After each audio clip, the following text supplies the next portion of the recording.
Now, it's really important that you understand this is going to be a monumentally difficult task.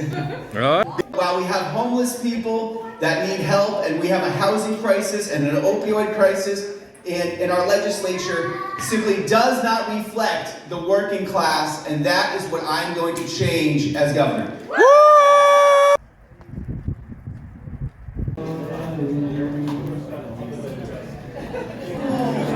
I love that he cares about people that are less fortunate, especially the homeless. We need a governor that thinks in those terms. And it's really important that we show up and let the establishment Democrats of this state and the establishment Republicans know that we want democracy in New Hampshire. Because we're not going to get the housing we need. We're not going to get the solutions to the opioid crisis we need. We're not going to get the solutions to the environmental crisis. And given that housing is such an important part of all of our lives, it affects everyone, and it affects the economy, it affects whether or not you've got money to go see a live band. If you're spending 60, 70% of your income on rent or mortgage, you don't have money for that.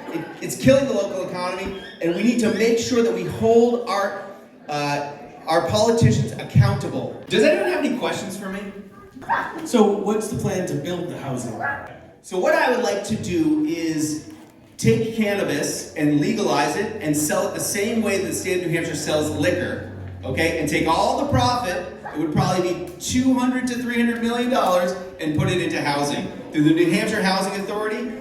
And also, I want to take that money and boost our apprenticeship and our vocational schools, and to have the people in those schools, the students, literally building tiny homes for homeless people.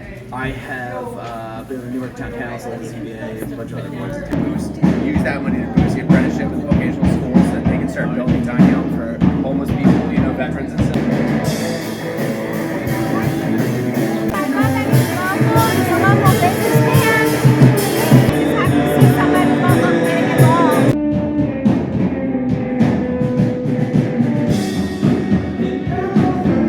Because it would be harder for them to run for re-election if people like me could run against them.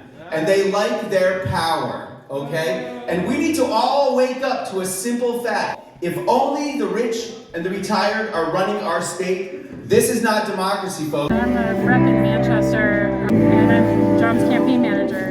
I have a friend who's a journalist and a foodie, and he goes through John's restaurant a lot. And John was telling him he wanted to run for governor, and my friend said, "You got to meet Amanda Bolton. He wants to hear all perspectives and kind of come up with a solution that works for the most people possible." Our current political climate, being authentic, being relatable, and being honest with people, he's not full of this. He's not out there trying to control people and live their private lives. He wants people to thrive. Doing rock and roll shows for campaign events. If we just keep relying on, what is it that John says, if we keep relying on rich people to solve working class problems, we're never going to have them solved.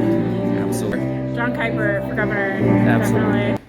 I realized after serving on the Newmarket Town Council that I really wanted to change the way New Hampshire operated and change the systems of government, modernize our systems. How did you guys hear about Jon Kiper? Local community members supporting his cause and what he stands for. Johnny Boston. Johnny Boston's, that's right. Love It's a it. great restaurant in Newmarket, New Hampshire. So September 10th is the day that I'd love for you to put in your phone right now, or have your significant other put in their phone. Okay. Here's the thing, you don't have to be a Democrat to vote in the Democratic primary in New Hampshire. You can be an unaffiliated independent voter. And if you see any of the other candidates running for governor, I ask you to do two things. One, ask them if they agree that we should pay the reps, and two, ask them what their housing plan is, okay? Because I think if you go on the website to the Democrats or the Republicans running for governor, you will find what I found, which is not a lot. A lot of things resonate with me. I understand that something needs to be done about housing, so I appreciate the things he's saying about it. They make me hopeful.